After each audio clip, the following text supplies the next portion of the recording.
But yeah, the Vita had a weird little week last week. So they backtracked. Yes, they did. So like the basic news is that during a presentation, Andy House referred to the Vita as a. You call him Andy House. Should I not? I mean, he's Andrew House, but I didn't realize you guys were on like I don't know. colloquialisms. I'm sure you can call him Andrew House. Is it weird now? Did I just out our relationship? Is he Drew House? Andrew Okay, House? I'm sorry. Sounds like you made that Andrew House We at haven't. home. Oh, that was in my head. It wasn't at my lips. A PlayStation home. We have a ice cream store called Andy and Andy's Ice Cream. No, so during a presentation, during like an investor presentation, he referred to the Vita as a legacy platform. Yep.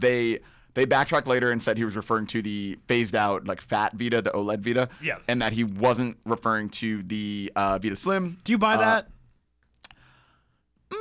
Yeah, maybe, I mean, this is a matter of what audience he's speaking to. I mean, when he's talking to us, maybe he doesn't want us to hear that. When he's talking to people who are investing money, it's possible to speak two truths at once. I think that's a good point, and I think that's something people forget at this time of year and in earnings calls and at E3 is that like E3 is primarily a show that's not for you and me, right? It's not for we're for the press, so I guess it is, but it's not for like the public. It's more for like buyers and like retailers and investors and things like that.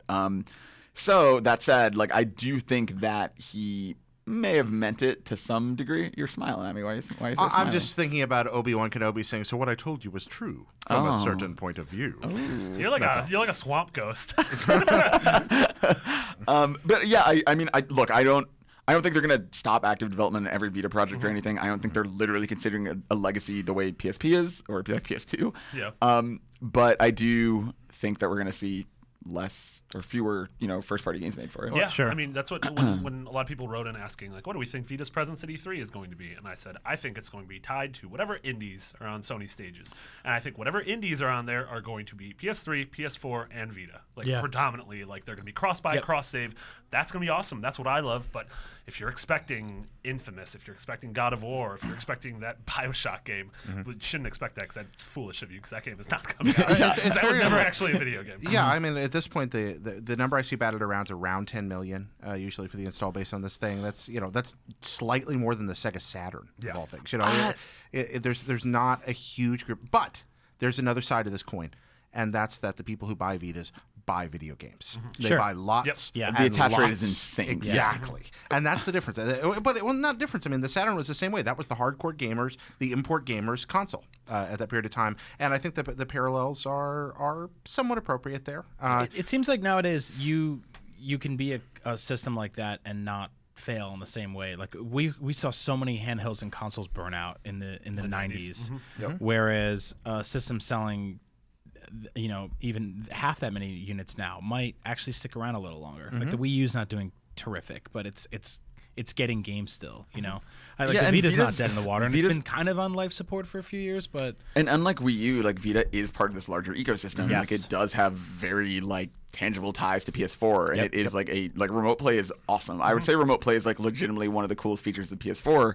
Can't do it without a Vita. And I think there's value in that. And I think like stuff like MLB, like the show, like it does make sense to have it on Vita. I do like the cross-save stuff. I think they'll keep doing that. Like I think things like that I can see on Vita for the foreseeable future. I just think that I agree with you. Like I don't know that I'm going to say we never see a one last ditch effort for like a God of War or a Infamous or something, but or maybe we start seeing some more ports. It's PS3 ports down or something. I mean, but that would be interesting if the Uncharted trilogy, the Uncharted collection that we all assume is going to be revealed at E3, if something like that was also on Vita.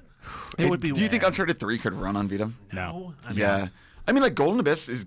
It looks great. I mean, so that's the thing. But it was built for the ground up. Yeah, very early on in the Vita's lifespan, we got Golden Abyss at launch, and then we got I think the next year was Liberation, AC Liberation, like these gorgeous games that did. They were original. And then Killzone. Original. The Killzone game is gorgeous. Yep. And that's technically the same engine as the PS3 games. But again, if you don't think you're going to sell enough of them, yes, Vita owners do buy video games, and some of them would go out and buy this. But I don't know if you're going to be able to make the case to continue through a long development cycle for a AAA caliber Vita game. I think the days of seeing Vita games for sale in stores are pretty much over. Well, especially because a lot of those first-party published games. I think Freedom Wars is the last official first-party game, and if you look at like Little Deviants, Unit 13, like those studios closed like immediately after. Gravity Days 2 is being worked on, right? Yeah, and that's the big question now, right? Like, what if it's PS4? What if it's I mean, they soft announced it. What was that? That was like a Gamescom like 2 years ago, I think. That was back when you were IGN's news editor. Yeah. That's right. Oh God, those were the days, huh? But and yeah, now I think like, what if that is PS4 only? Like it's probably both, but like Sony has this weird history of announcing Vita games and then kind of backing off of it. Like Sound Shapes, started as Vita and then kind of moved its way up, which is awesome. Like I mean, Sound Shapes, I actually do play more on my PS4. But it's a great Vita game, and if it had been an exclusive Vita game, I think I don't know if it would have moved units or anything, but I think it would have still been just as good of a game. I feel like I've kind of alluded to this before on the show, but I think even aside from sales, the vision of trying to create the AAA home console experience on a small screen in any handheld anywhere just never really works. Yeah. Like I think even on iPhone, most people aren't really playing games with headphones on. They're not playing like they're checking their email every now and then or getting texts. Like that sort of immersion that you get of sitting on a couch with surround sound headphones and playing something like Bloodborne.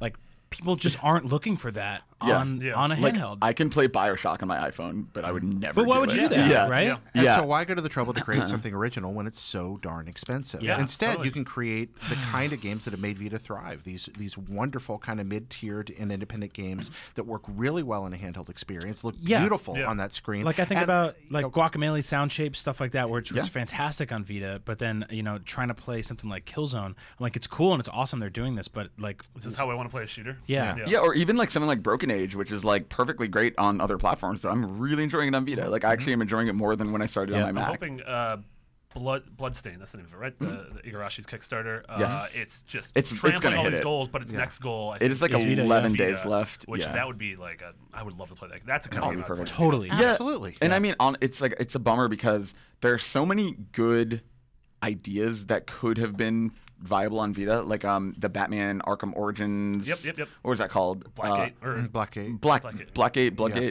Everything has Blackgate, blood in the title. I can never remember. I think it's Batman Arkham Origins Blackgate. I think it is. Batman Origins Batgate.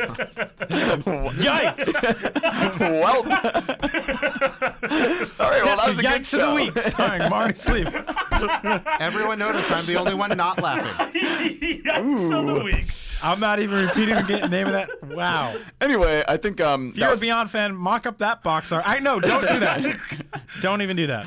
that was by Armature. That had I was more excited for that than I That's a was bunch of for old Arkham Metroid Prime Origins. stuff. And yeah, exactly. And then when it came out, it just didn't quite work. And I think there have been a few like Liberation. Well, to be fair, I don't think that was really a great game.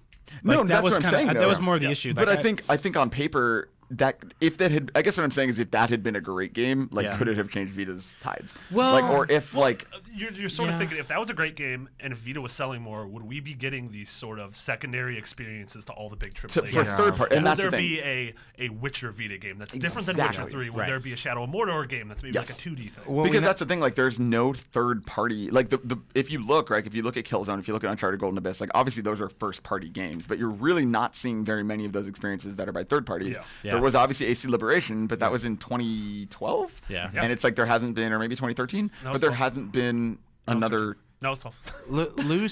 losing Monster Hunter for that time to 3DS. Yeah. Yeah, was that a too. really Yeah, big that's deal. huge. Yep. That I was mean- hard. I mean, that's the thing. Like Vita is like, I'm not saying this hyperbolically. Vita is probably my favorite system that I own.